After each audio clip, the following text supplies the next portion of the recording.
showed you so far, the existing stack that we have on supercomputers and on large clusters to handle input and output operations is kind of complex. If you look at the right side, this is a very kind of oversimplified view where you have applications, high-level libraries, parallel middleware, so you can think of the MPIO there, low-level libraries, the forwarding layer if you have one on your system, and the parallel file system until you finally reach the storage hardware. So using this entire stack efficiently is a very tricky and complex problem. There's a lot of interplay between the factors that can affect performance. So you may change something in one layer, and that might bring the performance back down on another layer, and so forth and so on. So trying to determine the best set of parameters that you can use, or what is actually affecting your application's performance based on what you were expecting is very hard to guess sometimes. There are always various optimization techniques that have been developed by the community over the last years that kind of expose a lot of tunable parameters where we can switch parameters in different levels of the stack, sometimes in a high-level library like HTF5, sometimes there we have parameters on MPIO, on the file system like stripe size and count that was mentioned in the previous talk. So kind of each layer brings a set of new parameters. And when something doesn't go as you expect, it's kind of hard for an end user to start thinking and understanding where my performance issue is coming from. So what I'm saying here is there is still a gap between the metrics that we may have collect from the system in terms of profiling and understanding what the application is doing and actually tuning our application to get the best performance. So what we're trying to solve here is if I have metrics that are being collected on the system, regardless of what kinds of metrics, and we're going to go into more details later on, how can I convert those IO metrics into something that is actually meaningful? How can I understand what is going on with my application based on the data that I have there? And what can I do to make it run faster, run better utilize the resources?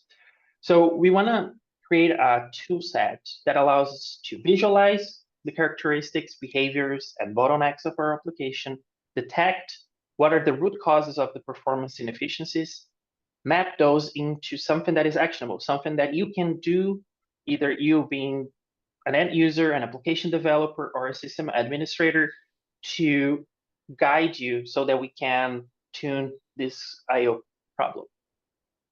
And the way we're thinking about this is towards a kind of a cross-layer IO profiling exploration. As I mentioned, we have all those layers, different metrics being collected at different levels. So how can we integrate everything together? So for that, we kind of created Drishti. And here's a kind of an overall diagram of Drishti. And I'm getting a little bit of a feedback loop. Not sure if it's working okay on your side, but I'll keep going. So for Drishti here, we can think of, we have our own application there running on the system. We have possible different ways of collecting metrics, either through Darshan, which is an IO profiling tool. It can also collect traces to the DXT module, so the Darshan extended tracing. We can have traces coming from custom sources like an HTF5-based trace, and we'll go into a little bit more detail about that later on. We can use Recorder, which is another IO profiling and tracing tool, ScoreP, that generates OTF2-like traces.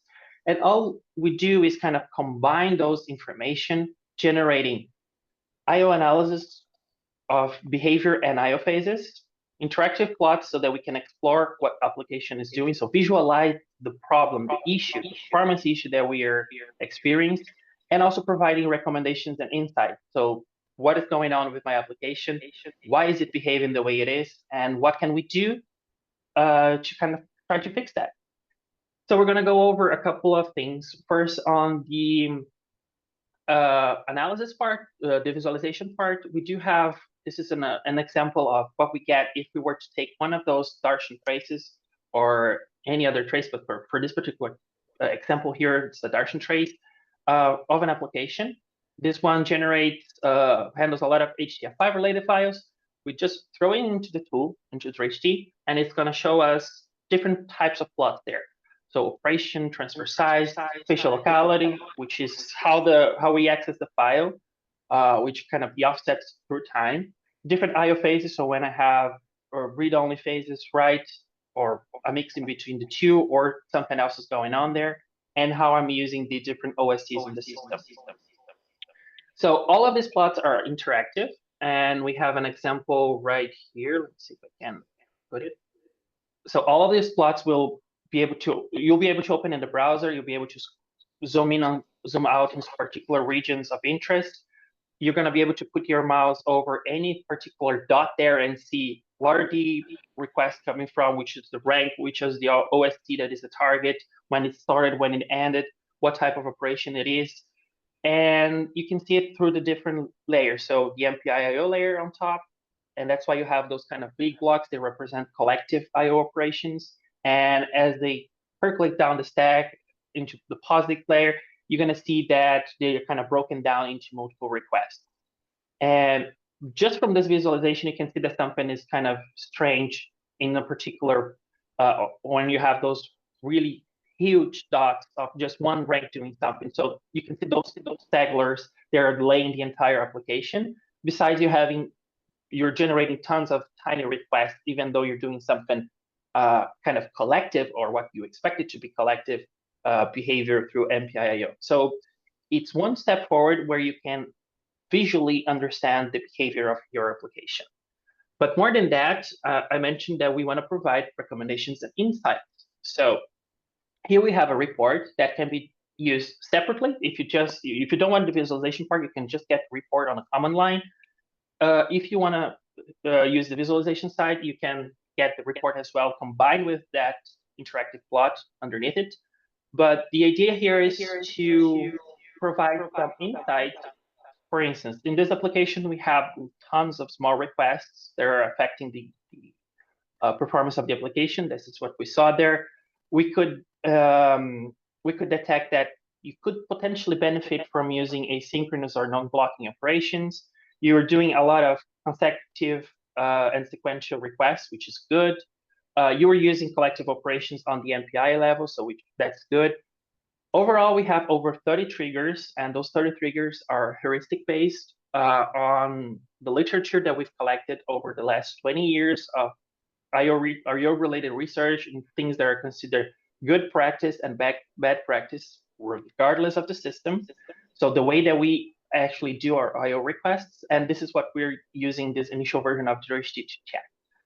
It's going to present based on the results based on the severity and the certainty that we have on the impact, depending on the information and metrics we have available, and provide some insights. So what you can actually do in this case, and even provide some sample code snippets when it's needed, or configuration snippet on how you can make some changes to actually try to get around that problem.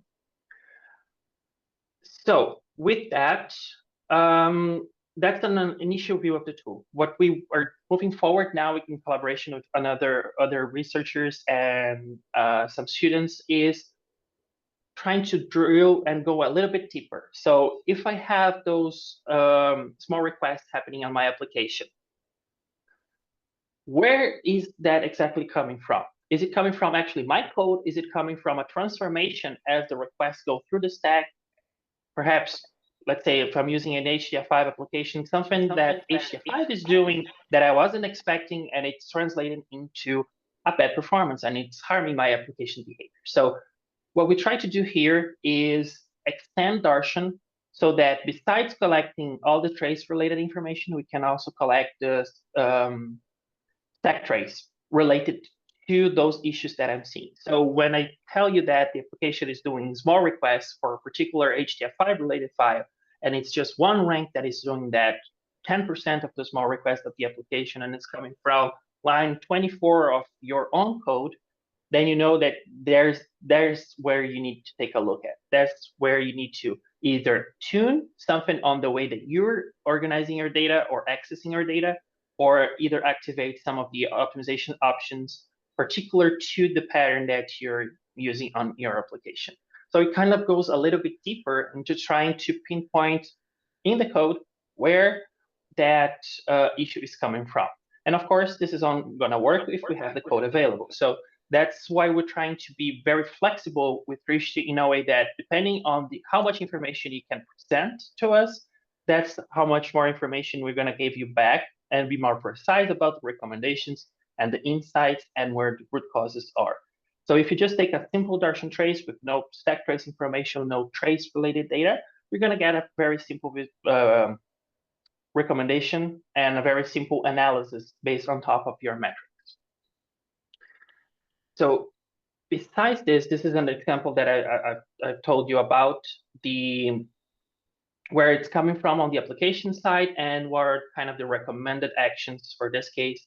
Since we detected that you're using MPIO through HDF5, there are some suggestions that you can change on MPIO related stuff to kind of see if you can optimize your application. So here we have on the two sides here, we have different applications. One at MREX, the other is E3SM with different issues in them. And this is what Drishti is going to tell us.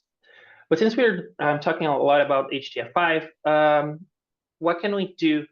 Because most of the tools, for instance, Darshan, they don't have a way to collect trace-related information for HDF5 applications. They can collect regular POSIX and MPI calls, but not HDF5-related metrics. On the profiling side, they can do that, but it's a little bit tricky because you have to match the exact version that you're using to compile Darshan to the exact version that you're using to compile your HDF5 application, so you can actually intercept the calls and get that information, which sounds a little bit complicated, and the problem is already complicating by itself. So what we try to do here is take advantage of one feature of HDF5, which is called the virtual object layer, which is a way that calls kind of go through inside HDF5 and allow you to intercept and do some transformation if needed. In our case, we're not doing transformation. We're just trying to capture the behavior. So what we did here is create a vol connector, like a pass-through vol connector. So it's not changing the way that we actually issue the operations, just something that happens in between, where we get more information about the requests with the focus on HDF5. So we know the context when you're opening a data set, when you're reading or writing an attribute, and we try to get that information and capture the timestamps the exact same way that Darshan extended tracing does, so we can combine that information with other sources of data. Essentially, we're collecting this in memory during execution and just dumping events at the end. Here are a couple of operations that we capture from the HDF5 side on the dataset and attributes. Not all of them are of interest for us right now. That's because Darshan, the DXT, the tracing side, only captures reads and writes. So it won't capture open and close related files or file operations for the tracing part. So we're not interested in that, but just on the reads and writes. And the good thing about this is you don't have to actually modify your application. If you have an HDF5 version that supports the vol feature, you just have to have the vol connector installed. You can install it without needing system-wise permission. As a user, you can install it. You set an environment variable that tells HDF5 to use that vol, and you get all the metrics that you want at the end. And what can we do with that is this. We can enhance the same plot that we had before when we showcase. This is a static version, but just for illustrating purposes, we can still have the POSIX, the MPIO layer, but we can now have another visualization on top of that to complement the context and see how things are going on much closer to the application on the high-level library. We can see where the metadata related calls, so the attributes related to HDF5 are happening, both for writes and reads of those attributes. And you can see here in this example, taking a little bit over 3 seconds, we have 3 different phases. You can see we're not using collected because it's the exact same stuff top to bottom. We can see there's a lot of metadata operations that we couldn't understand. They were metadata operations before. And this is what I'm talking about, HDF5 related metadata, not file-wise metadata. But when we use that information and visualize it and go through Drishti to provide the report and act upon those recommendations, in this case, if I recall correctly, they were to use collective operations, flush metadata towards the end, you can get this very well-defined behavior that we have on the right side and reduce the application execution to less than 1 second. And you can see that now we're using collective properly because on the POSIX level, we just have a couple of aggregators that are actually doing the IO request. And we have the very well-defined phases of the application, including the metadata towards the end. So we don't have those kind of chopped behavior that we saw before. So this is the way that you can get more information about HDF5 related application. And I just want to share a couple of other 2 features that we're working on to enhance this Drishti umbrella. One of them is, so far we've discussed using Drishti as an end user application developer to get more insight on the code that I have, but I can also use Drishti system-wide to get some insights on what are the common issues that either my project or my user base is suffering from. So what we do here is use the same triggers, same insights we have on Drishti, apply it system-wide daily, and we have, you can get, hey, yes. Can you wrap it up quick here, because we're kind of running out of time here. Yeah, absolutely, absolutely. Yep. Just 2 more seconds, I can finish. So you can get this insights. This is an example we got from traces on an Earth machine over 1 month, so you can see the most common issues happening there. And to finalize, I just want to kind of showcase something new that we're working on right now. I hope this loads. If it doesn't, you have to trust me. Well, it's a way to use large language models to explore those traces and metrics so that you can get more information and interact with it, trying to understand what's going on. So it's a little bit more interactive and user-friendly than a regular report. So summarizing, that's what we're trying to do with Drishti: detect root causes, map them to problems, recommend actions based on heuristics initially, but going to more complex triggers. And this is what I want to share with you. If you have any questions, we have our code available on GitHub. Be happy to answer them now, or if you want to reach out and connect later on, please do. And thank you.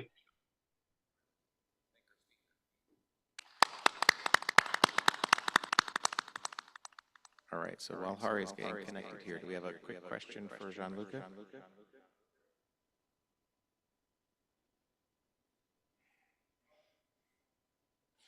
All right, so Gianluca, in the process of getting Hari going here, one of the questions I wanted to ask is,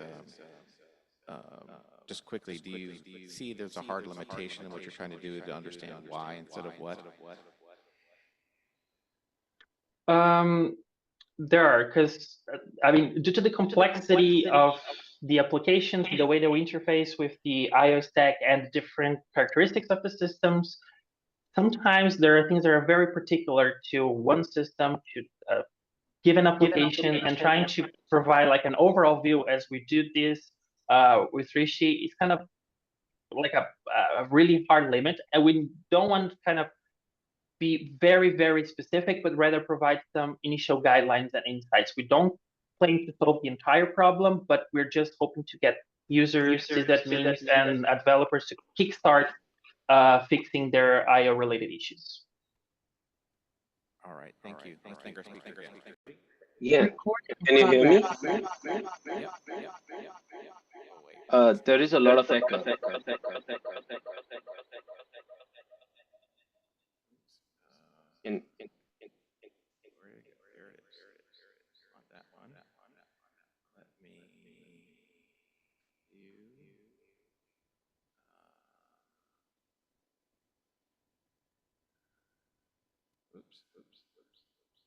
All right.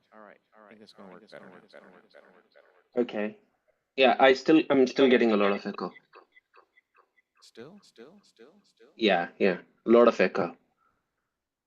Hold on. Oh, it's better now. Okay, perfect. Thanks, Jay, for that question, because that kind of leads to my talk. So that's perfect. Oh, I still get the echo now. Hold on. It goes away and then comes back.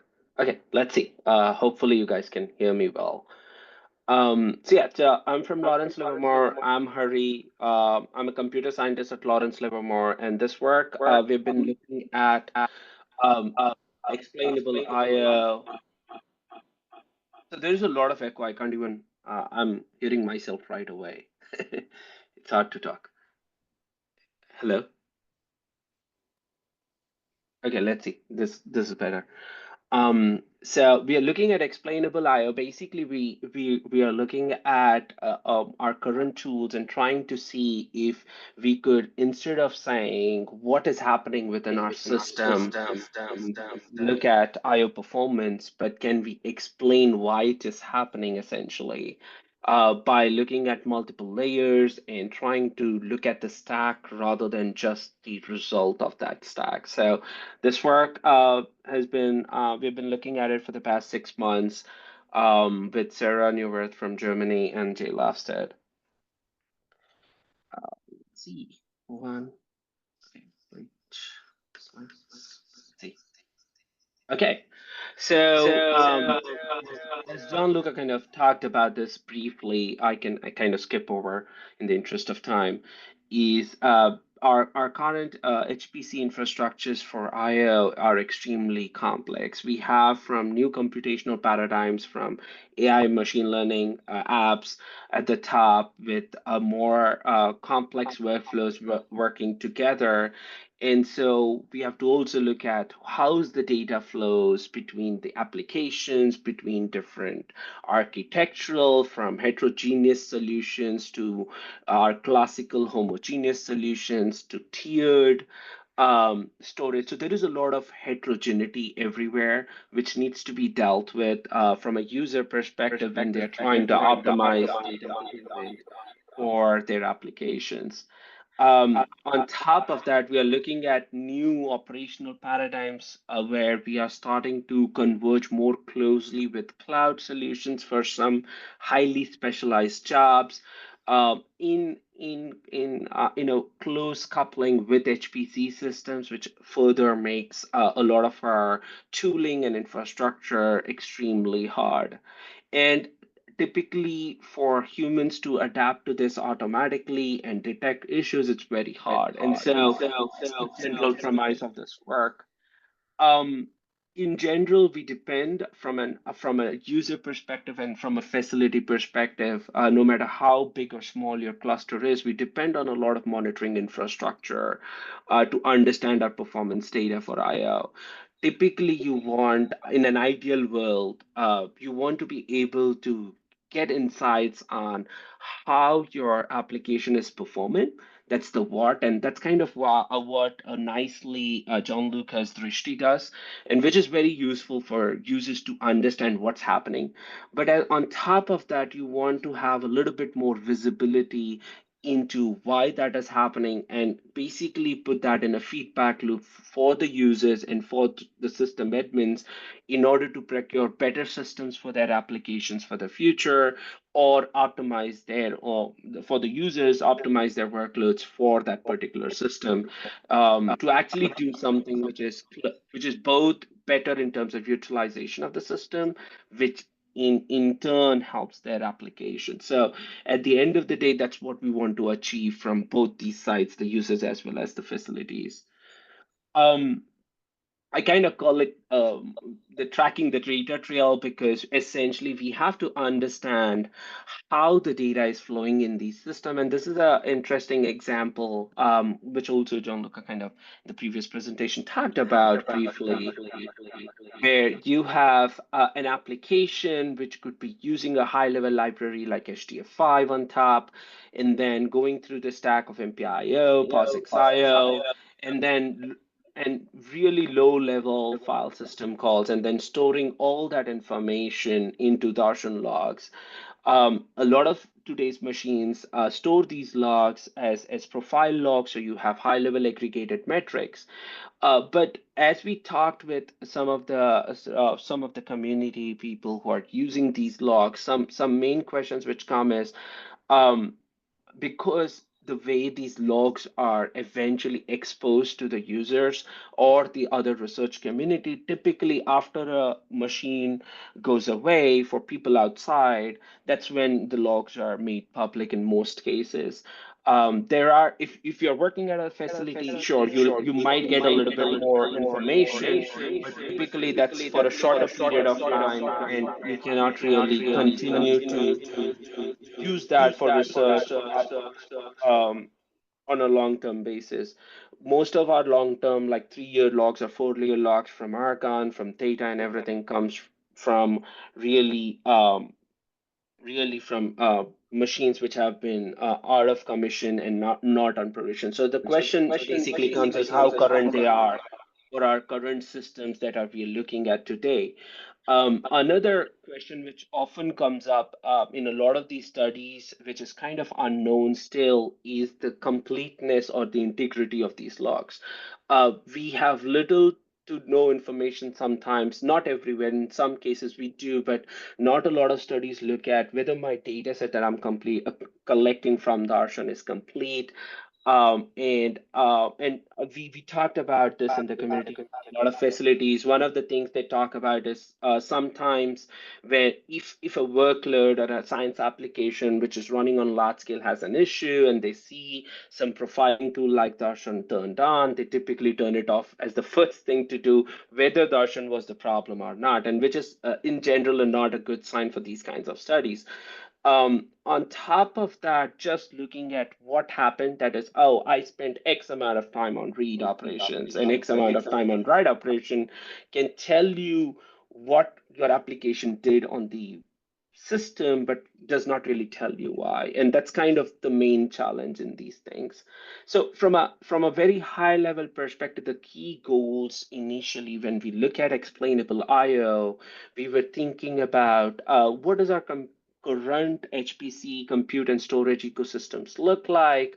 In this, we have to think about not just the tier 0 and tier 1 systems like supercomputers deployed around the globe, but also tier 3 systems like smaller clusters in these supercomputing sites or in cluster in the labs or cloud-like infrastructures like Chameleon. So we have to look at all these kinds of different paths because all these might have different storage hierarchies and you have to think about different kinds of data paths that might exist. And then we also need to kind of think about, is Darshan is the only one out there, or is there a difference based on different monitoring tool in different kind of regions of the world? And as we're looking at this, I think there is in US Darshan seems to be the prevalent one, but in Europe there are other like Pika, Scarpi, which are more prevalent on these clusters. So how does this diversifying monitoring infrastructure work? There was a great study last year at Cluster where it was shown that different tools kind of measure things differently. They measure different things. How do we use this kind of diverse monitoring infrastructure from different places to our benefit? And then finally, kind of thinking about if you really think about modern infrastructure with a lot of heterogeneous IO and storage architectures, a lot of middleware library solutions like PTC, UniFi-FS, Hermes, then you have to also think about how well these monitoring infrastructure are capable of supporting these new software and hardware challenges. Um, from this, we kind of started to look at the community first and see and look at some of the top lists that we have, which kind of talk about both the compute and the storage. Some of these lists focus purely on compute, others purely on IO. The reason we look at both is because we also want to, as we said, look at the coverage of these lists. If we just look at IO in an isolation, then we might be biased about the types of systems we have, and we might not look at the coverage as well. So we wanted to look at these four well-known lists in the community, the top 500, the green 500, the IO 500, and Virtual Institute of IO has a list called Comprehensive Data Center List. And all these have a lot of interesting information in terms of what kind of a system it is, what's the ranking and everything. And at the same time, some very IO driven lists or storage driven lists like IO 500 and the comprehensive data center list have a lot of storage related information for some of the systems. So that kind of we hoped initially to look at these lists and try to understand what's happening. this is just one of the results we initially found from IO 500, that we looked at what are the types of systems we see there from a high level. Uh, in general, it had about 1% of the top 500 machines there, which in itself is not a great sign, because only a handful of them, like Aurora or one from Europe, was there, which was out of the hundreds of systems that were there. There were a lot of test clusters from theirs. There were a lot of generic file systems like Luster, but also there were some weird entries of file systems like parallel file system and SSD, as I stay here. This is not to say that the list is not useful, but I think somewhere the completeness of the list needs to be thought about, and we probably require, again, some form of validation of how we can map our top 500 systems into this list better. Um, in terms of when we look at this and including the comprehensive data center list, at the end result was we were looking, as I said, into the different data paths that could exist, and we built this kind of a higher level diagram of the different kinds of data paths we have to think about from a computing element standpoint, because we move a lot of data between CPUs, GPUs, DPUs, and all in between. We have to think about data elements or data paths between them. Then we have a bunch of storage tiers, like node local best buffers or shared best buffers, tapes, data lakes, file systems, and all of them have typically either a homogeneous link to the compute nodes or a heterogeneous link depending upon the architecture or how far back you go. They have a little bit different. So you have to think about, some are connected by Ethernet, some are connected by Infinity Band, some are connected by PCIe or over NVMe over Fabric. So you have to think about how these work. And some we don't even have that information out there, that how are they even connected when you have a distributed tape all over the place. In other places, also you have to think about what type of storage we have. We moved from traditional SATA SSDs to RAID SSDs to today. A lot of the clusters have NVMe deployed close to the compute, and even NVRAM in certain cases. So we have to think about how are these changing our performance, and if a read was taking X time from Darshan, how is that going to change if we change any of these data paths, if we change the tiers, if we change the storage, if we change the computing element. And that's kind of is the overarching goal of this project, is to try and understand, when we do IO operations, why does it give the time that it is giving. From a very the dashes are all over the place here in it's okay.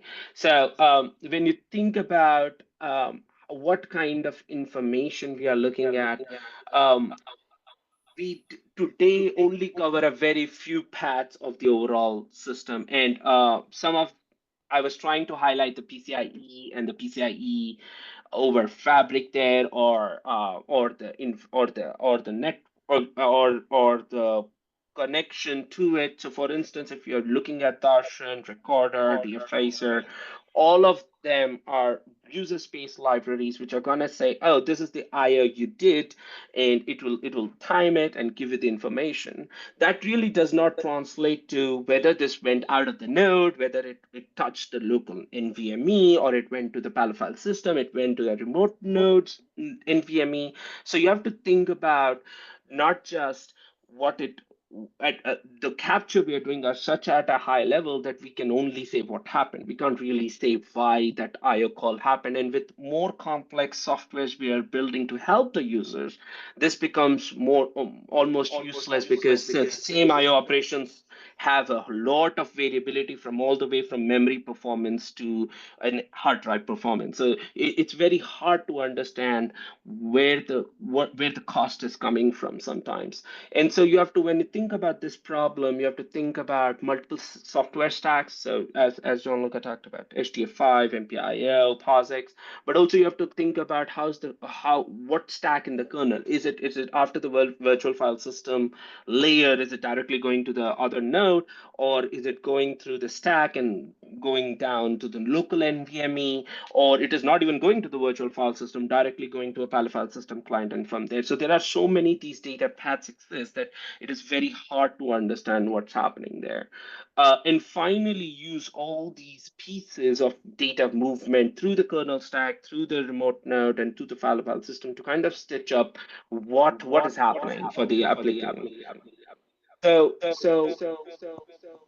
So we build this data crumbs tool. We are starting to build this prototype and look at how this would work. This tool uses ePPF. It's not open source yet, but this is kind of our initial effort to try to look at this multi-stack. And I have some very quick kind of initial results to demonstrate here. So you can see here essentially a difference between F read call and a read call. And when you do typically an STDIO F read call, you can in Darshan, you can actually not know that both are happening, right? Underneath, fread is going to call read, but you don't really see that on the system call level. You really see what libc is showing you. And so because of that, you miss information like fread breaks things into smaller reads, and there is the notion of its own buffering. So some of this buffering stack that you would see on a normal system call read call goes away, and so those kinds of information are missing, which ends up making IO more opaque. So you're thinking about what kind of different buffering layers are involved, what kind of structures in the kernel are buffered, which are required for understanding what would be our read cost in the future. So are the inode buffered? Are the PIO layer buffering the page cache? Are you having before the PIO layer the page cache involved? So you have to understand all that part in order to say what is the cost of my F read or a read. Um, so in this talk, I kind of try to motivate some of our initial efforts, and we are more looking more for feedback from the community of what they think of the overall thought process of our current monitoring tool. I hope I kind of showed that we have a lot of data paths and we don't have a lot of visibility into them, and so we have to look at uh, tools which are beyond user space to help see the IO behaviors. And I tried kind of show and motivate some of the initial results we had with data crumbs really quickly, because there was not a lot of time. I couldn't go into detail, but I can take any questions if there are any. um at the last thing, I want to just talk about where is this useful, right? So if we have better visibility and we can explain IO from our monitoring tools, then we can actually do performance modeling. Today we do a lot of hit and miss in terms of performance modelings. We throw AI into it, but I don't think we have enough data for even AI to figure out what is there. We only know what happens. Another hard thing to do is performance debugging, right? So as Gianluca alluded many times, is it is required for people to know where to go and look for problems and how to fix them. And to do all that, you need better visibility on your stack of how you're doing this. And look at more multi-component instead of looking at IO in isolation. Look at GPU kernels and IO together, and all these kinds of characterization require more data, I think, from our tools. And so that's where I think the main direction of this work is going to go by. With that, I'll stop here and take any questions if there are any. Thank you for listening.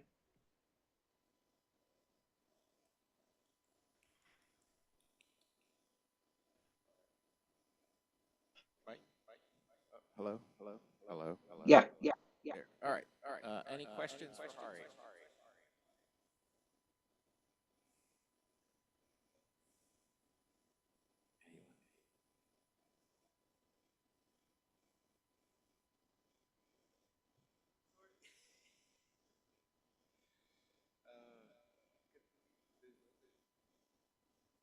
I'm sorry, I cannot hear the question, so Hello? Jay, you might have to repeat that for me. Can you hear now?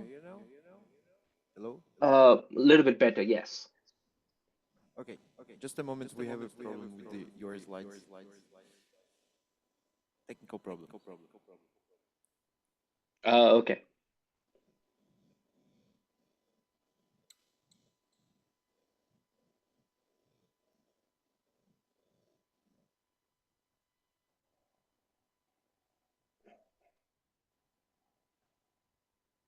Okay, it's okay. I will do the questions without the slides. Uh, could you do a parallel between your work and the previous work that was for Gianluca? Mm-hmm. Because I saw that there was a lot of similarities. Maybe Mm-hmm. Jean was focused more on the visualization part, but could you Mm-hmm. give us this parallel actually? How one work is actually complement for the other one? Because actually Jay told that to us when you started the session. Yeah. So think of it this way, right? So currently, John Lucas' work. I don't know if you can see my slides. Can you? Not yet. Oh, not yet. So in my example that I was trying to demonstrate with F read versus read, right? So, um, John Lucas' work with Drishti can nicely tell you which of the F reads are problematic. Okay, but they cannot. But because Darshan does not give you further lower level information, they cannot say why is it a problem. They can, based on our experience of HPC, we can guess, but it's an educated guess at the end of the day. You see what I'm saying? So if you, for, let me take an example of it, right?